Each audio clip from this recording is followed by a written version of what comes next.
যদিও জোটের পক্ষ থেকে ওনারা আসছেন, আমরা দীর্ঘক্ষণ ওনাদের বক্তব্য শুনেছি।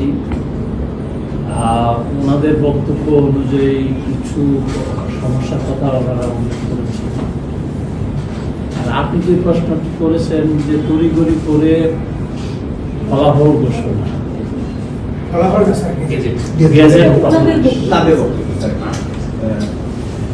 বিষয়টি তড়িঘড়ির তো কোনো প্রশ্নই আসে না। নিয়মের বিপরীতে নিয়ম অনুযায়ী আমরা তো এবার চেষ্টা করেছি এই প্রযুক্তির যুগে আরো স্মার্টলি কিভাবে জনগণের কাছে বিশ্বাসযোগ্যতা অর্জন করা যায়।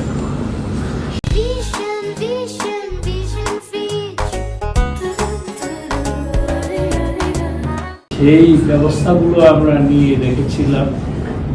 সেই ক্ষেত্রে গেজেট প্রকাশের যে সময়টা, এটি তো আমরা আরো আশাবাদী ছিলাম যে আরো আগে যদি দেয়া যেত ভালো হতো।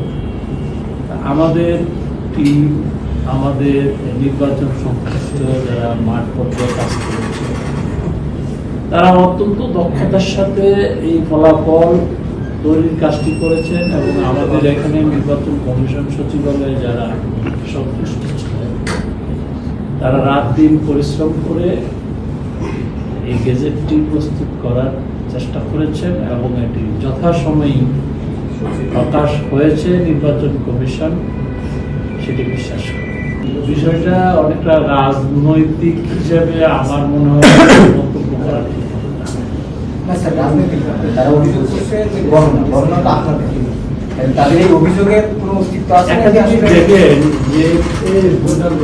ভোট কেন্দ্র ব্যবস্থাপনা যেটি আপনারা সবকিছুই জানেন, সবকিছুই দেখেছেন যে একটা ভোট কেন্দ্রে প্রত্যেক প্রিজাইডিং অফিসারকে তাকে দেহরক্ষী হিসাবে আমরা অস্ত্র সহ একজন আনসারকে নিয়ে চলেছি।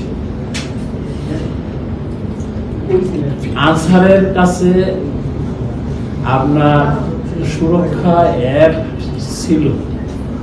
যখন যেখানে যে ঘটনাটি ঘটেছে সেটি যাতে তাৎক্ষণিকভাবে আমাদের আইন শৃঙ্খলা রক্ষা সেলে তথ্যটি আসে।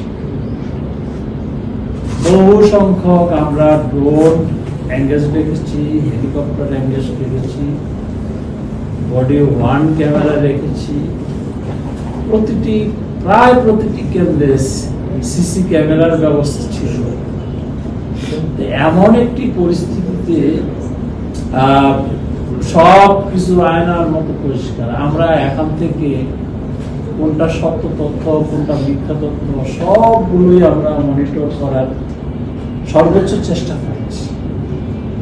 নির্বাচন কমিশন মনে করে যখন যে অভিযোগ, যখন যে ঘটনাটি আমাদের দৃষ্টিতে এসছে, আমরা শতভাগ সেটিকে অ্যাড্রেস করার চেষ্টা করছি এবং সমাধান করছি।